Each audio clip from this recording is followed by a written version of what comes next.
Shot in 4K ultra high definition. Your number one source for local news. WRAL News. Coverage you can count on. In just a few days, we're going to see our first major heat wave of the summer. I'll show you what it will feel like with the heat index. State lawmakers are proposing to use your tax dollars to tear down Poe Hall and rebuild it. Just ahead, a look at this building where many have claimed has caused them cancer and how this is impacting those right now. And today, a former NC State swimmer will race for his spot on the USA Olympic swim team. Racing towards those Olympics, and off we go, racing on our Tuesday morning. I want that team spot. I want to make that Olympic team spot. Tonight, the rest of the roster That is Ross Dant looking ahead to his chance at becoming an Olympian as we welcome you into our WRAL studio here on Tuesday morning. It is hot out there. You should be in the pool, right? Yeah, just like those swimmers. It's not working that hard, right? I'm Jeff Hogan. And I'm Michelle McConaughey in for Renee Chu. Thanks for joining us. Yeah, I think we all wish we had a pool. Maybe some of us do have a pool. Do you have a pool? I don't. You don't? Yeah, I don't have a pool either. Elizabeth, do you have a pool? I absolutely don't have a pool. Not even close. I have my backyard is that big. But hey, you know, there's a little bit of water on the lawn here in Zebulon. I'm not sure how well you can see it on the camera here, but they've got the sprinklers going, and that's a good thing. I mean, we do need to watch how much water we're using because we may start to creep into some drought conditions if we don't start to see a bit more rain soon. But it's been very dry out there, and I know my grass needs some water for sure. 73 is our temperature heading out the door, and our dew point is 63. So we're still sitting in the okay spot in terms of our dew point, our humidity. 70 in Roxborough and South Hill, 68 Fayetteville, 66 in Clinton. So it feels pretty nice as you're stepping out the door this morning. Our temperatures will climb into the mid-80s at lunchtime, and we climb to 92 for the high this afternoon. But today, our humidity stays on the moderate side. That's going to change later in the week. We also have potential tropical cyclone number 1, the very first one here in the Gulf of Mexico. It looks like it may make landfall in Mexico a little later this week, and we'll get into details about how that could affect the United States coming up. But we have a scorching hot weekend ahead with highs near 100. I'll show you what it will feel like with the heat index coming up. And good morning, I'm Chris Levingood in the WRAL Live Center, where just seconds ago we have learned that traffic is finally starting to move again on I-95 after a crash from overnight. This is on I-95, and this is a photo from State Highway Patrol that I just got 2 minutes ago. We're being told that 2 tractor trailers were involved in this. One of the tractor trailers got caught fire in this crash, and one of the trucks rear-ended the other one. All traffic at one point was being diverted off exit 41, but again, I am learning within the last couple of seconds from State Highway Patrol that traffic is starting to finally get to move again. Investigators saying they're only going to be on site for about 25 more minutes here. Now, we've learned that both drivers involved in this crash have been taken to the hospital with minor injuries, and the crash is, again, expected to be cleared pretty soon. One of the drivers is expected to face charges. Not quite clear what that charge is just yet, but stay with WRAL News as we try to get more information on this breaking news story. It's been hours back up there on 95. Chris, thanks. Change is on the horizon for NC State's Poe Hall. This is the building where dozens of employees and students blame for giving them cancer. WRAL's Laura Levine joins us live from campus there. Lawmakers say they are willing to throw millions of dollars at this problem, but some are just not happy with the proposal, Laura. Well, Jeff, it has been 7 months since the building here, Poe Hall, closed after the PCB's cancer-causing chemicals were found inside the building. Taking a look at the sign here, you can see a pink breast cancer ribbon right next to Poe Hall, indicating and representing all of the people who blame this building for making them sick. The messaging right now, though, is very clear at this point. Many want this building gutted, but not until independent testing is complete. The House of Representatives says it is willing to give anywhere between $5 and $180 million to renovate or tear down the building. The proposal is drawing a mixed reaction from sick alum and workers who tell WRAL they want the money spent on people and not the building. WRAL state government reporter Will Doran explains why it includes such a wide range of proposed spending. It's a little rare to see such a huge range in what they're saying it could come to, and I think that probably means that they're just waiting on NC State, and they're just telling leaders at NC State, if it's small, we'll fund that, and if it's really expensive, here's kind of our upper limit. So this proposal isn't guaranteed to become law. The two chambers are expected to continue debating on how to address the new state budget, which begins in July. Laura Levine, WRAL News, live in Raleigh. The poll hall update was part of the new state budget proposal. It details how House Republicans want to spend $1 billion budget surplus. That proposal includes $225 million for higher raises for teachers and other state employees and more than $500 million for private school tuition vouchers. It would also spend $135 million on child care subsidies. Federal child care funds expire in July, and officials say this would replace some but not all of that money. For more on this new budget plan, you can visit NC Capitol section of WRAL.com. Wake County deputies are working to make an arrest after a shooting that left a man hurt. Deputies responded to a home on East Garner Road just before 9:30 last night. This is video from the WRAL breaking news tracker. A man who lives at that home tells us that he and a friend were outside when two men walked through the yard. He says when he confronted them, one of them started shooting. One man was grazed by a bullet and is expected to be okay. The Red Cross is helping 4 people after a fire in Johnston County. Crews responded to Dallas Circle near Pine Level just before 11 last night. This is video from the WRAL breaking news tracker after fire crews cleared that scene. You can see some of the damage to the roof there. Authorities tell us the home consists of 2 units with a total of 4 adults living there. No one was hurt. The temperatures will be getting close to 100 as we enter the weekend, and power companies are preparing for the extra strain that will be put on the system. Increased use of air conditioners puts stress on the power grid. Duke Energy tells WRAL it's not anticipating any problems meeting demand during this hot week. WRAL asked a Duke Energy spokesperson about the measures that are in place to ensure everyone's power stays on. This is the time of year when we do tend to use our demand response technologies more. So air conditioner control, things like that could happen during this time period. We've been using it some already. Duke Energy also uses what it calls self-healing technology to automatically detect outages and reroute power. That's designed to limit the overall impact of an outage. We're getting our first look at the city of Raleigh's new recommendations for parades. This comes after the death of 11-year-old Haley Brooks, a dancer who was killed by a pickup truck in the parade in 2022. The Brooks family has been fighting for stricter safety guidelines. Today, the city will present new rules and regulations to City Council, and among them, drivers must be at least 25 years old. The vehicle has to have a safety inspection within 30 days of the parade. Floats must have a fire extinguisher on board. They also have to have proper brakes and a horn. Common sense regulations. I think they're best practices that have been benchmarked across the country. And I think they're going to make sure that our parades can resume to the full extent in a very fun, in a very safe manner. Other measures include asking new parade drivers to attend an orientation and parade staff enacting risk assessment and emergency response plans.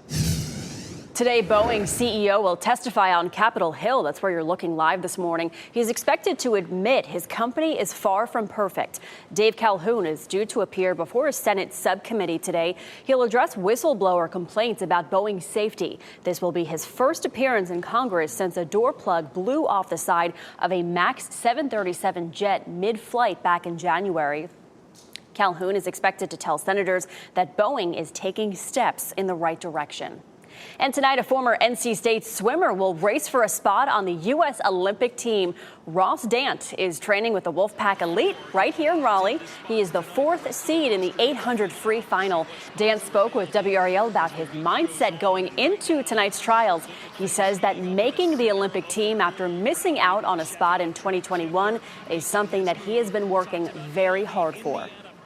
Last trials in 2021, I got 3rd in the 800 freestyle, just missing out on that Olympic spot. So I've got a lot of momentum and a lot of emotion carrying me into tomorrow's final because I want that team spot. I want to make that Olympic team spot.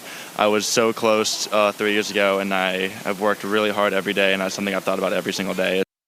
Oh, we wish him luck. And Carrie's own 19-year-old Claire Curzan finished 3rd in her semifinal 100-meter backstroke yesterday, advancing to the final. Curzan was one of 4 local competitors in the women's 100-meter backstroke. She previously won a silver medal in Tokyo as a 16-year-old. And the Olympic swimming trials continue through Sunday. And, of course, you can watch all of the excitement right here on WRAL. 20 minutes before 5 on your Tuesday, for the first time in nearly 25 years, Russian President Vladimir Putin will arrive for his visit in North Korea today. What he and Kim Jong-un are expected to discuss. And honeybees could be the key to developing a new form of cancer screening. We'll explain how scientists discover the insects can detect lung cancer. And we give you this live look in Sanford this morning. We are starting off with comfortable temperatures. Warm-up is on the way, though. Be sure about that. We'll check in with meteorologist Elizabeth Gardner after the break. From the WRAL Severe Weather Center, North Carolina's most experienced team of meteorologists. It is 4:43, and our temperatures are in the upper 60s to low 70s as you're heading out the door this morning. 67 in Wilson, 73 in Durham, and 68 degrees in Fayetteville. We'll see a mix of sun and clouds today, very similar to yesterday, but none of those clouds are going to produce any rain. We don't really have any chance of that until we get into the weekend, and even then, it's a very small chance. A bigger story over the weekend is going to be some intense heat, the first real dangerous heat wave we've seen this season. But heading out the door this morning, again, upper 60s to low 70s. We'll see mid-80s by lunchtime. And if you're walking the dog right after work, our 5 o'clock temperature is still at 91. So it is going to feel hot for us this afternoon. I'll show you what the heat index will be as we get into the weekend and why we could be looking at some dangerous conditions. People in western Pennsylvania will be cleaning up this morning after severe storms Monday left behind plenty of damage. There are reports of downed trees and power lines across the area. And the community of Gibsonia, about 25 miles outside of Pittsburgh, a massive tree fell right on a home. The National Weather Service confirmed that the damage was caused by a downburst, which is a downward and outward gushing wind system. Today, Russian President Vladimir Putin will visit North Korea for a two-day visit. This will be Putin's first trip to the country in more than 2 decades. The visit is a rare trip for Putin since his invasion of Ukraine began in 2022. It's also a key moment for North Korea's Kim Jong-un, who has not hosted another world leader since the pandemic. The last time the two leaders met was last September when Kim traveled to Russia. They are expected to talk about expanding military cooperation between their countries. And a fleet of Russian warships were spotted leaving a port in Havana yesterday following a 5-day visit to Cuba.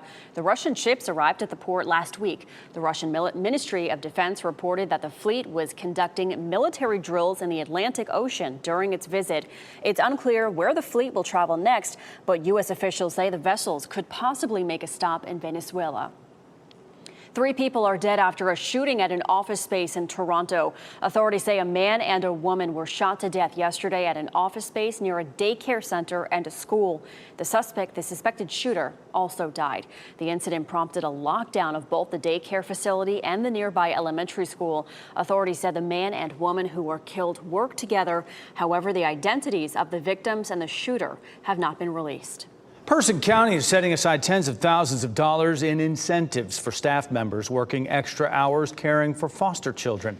Person is, like counties all across our state, it's been struggling with a lack of foster care homes since the pandemic. And that means some children are having to stay inside the DSS office for days, even weeks.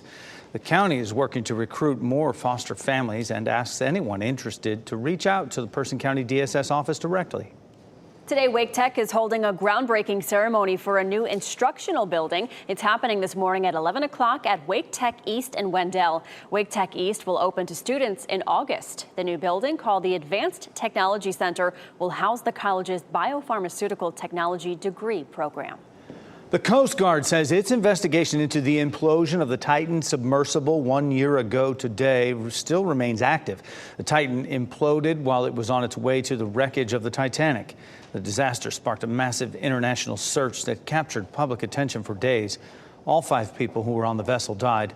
Remains from the submersible were recovered from the sea floor last year.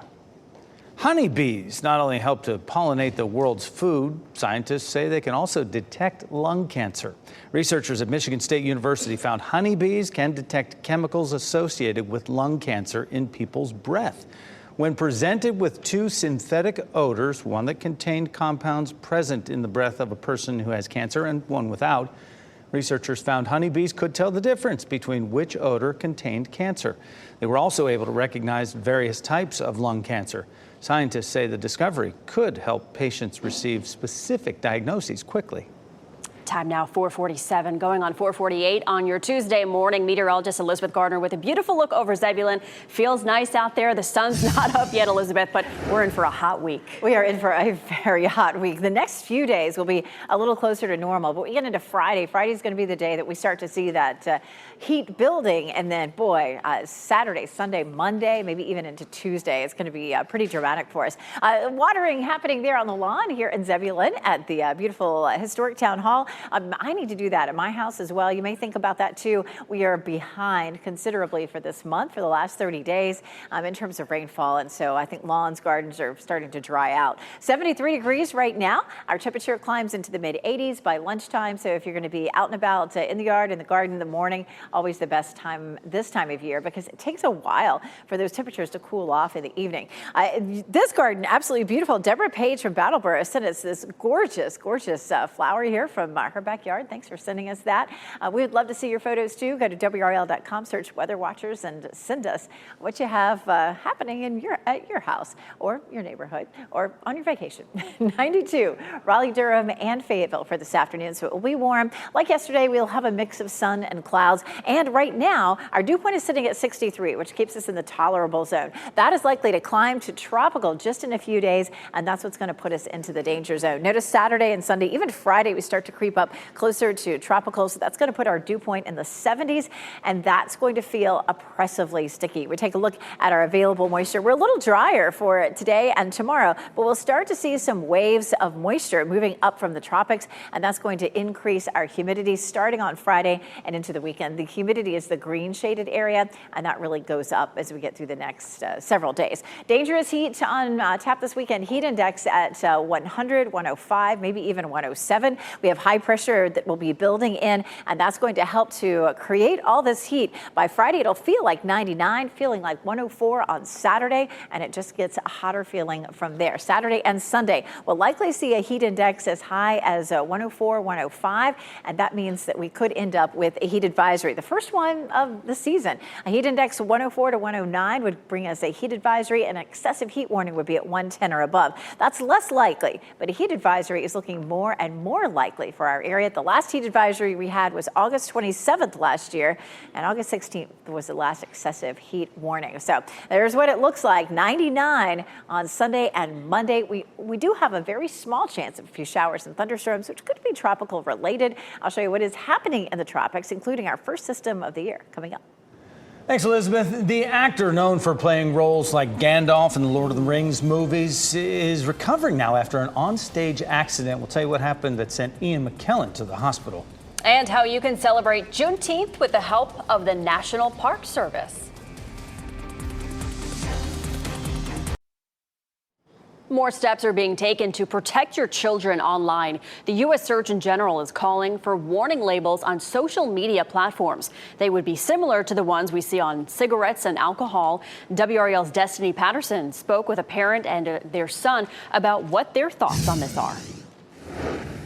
This 6-year-old isn't quite old enough to have an interest in sites like Instagram or TikTok, but he does enjoy screen time. Play Roblox. His father, Vincent Jackson, says he's sure to implement balance. So he only get that be on there for like 4 hours, then he got 2 hours he came. Jackson noticed a growing level of dependency on social media, especially in older kids. And our parents are actually right about like technology. They are right that when they say we're always stuck to our phones. According to the Pew Research Center, 54% of teens say it would be hard to give up social media. Now, the U.S. Surgeon General Vivek Murthy wants to make parents and users aware of those risks before they start scrolling.